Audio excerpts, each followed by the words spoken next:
નમસ્કાર.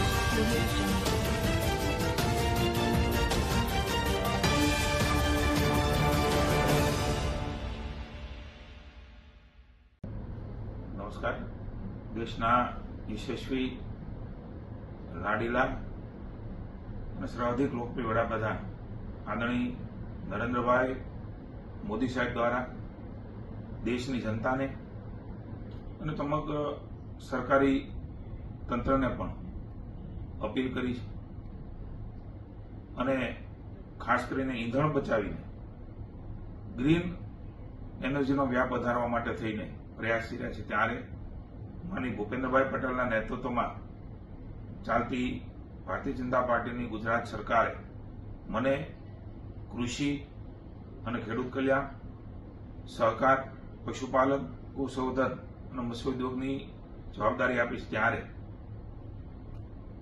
અમારા વિભાગે નક્કી કર્યું છે તમામ અમારી વડી કચેરીઓ, જિલ્લાની, તાલુકાની, બોર્ડ, નિગમ, કૃષિ યુનિવર્સિટીઓ, દરેક જગ્યા ઉપર રૂફટોપ સોલાર પેનલ જ્યાં નથી ત્યાં જે માલિકીની જગ્યાઓ છે એના ઉપર નાખવાનો નિર્ણય એ અમારા વિભાગ દ્વારા થયો છે. સહકારી સંસ્થાઓમાં પણ આ પ્રકારના પ્રયાસ દ્વારા તમામ સહકારી સંસ્થાઓમાં પણ રૂફટોપ સોલાર પેનલ નખાય એના માટેના પ્રયાસો અમારા વિભાગ સંપૂર્ણપણે કરવાના છે.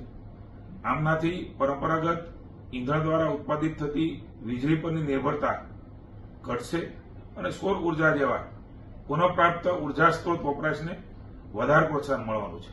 કૃષિ વિભાગની આ પહેલથી સરકારી કચેરીઓના વીજ બિલમાં મોટો ઘટાડો થવાનો છે. સાથે જ ગુજરાત ક્લીન અને ગ્રીન એનર્જીના ક્ષેત્રમાં દેશમાં અગ્રેસર રહે એના માટે વડાપ્રધાનશ્રીના સંકલ્પને પણ વધારે મજબૂતાઈ મળશે. નમસ્કાર.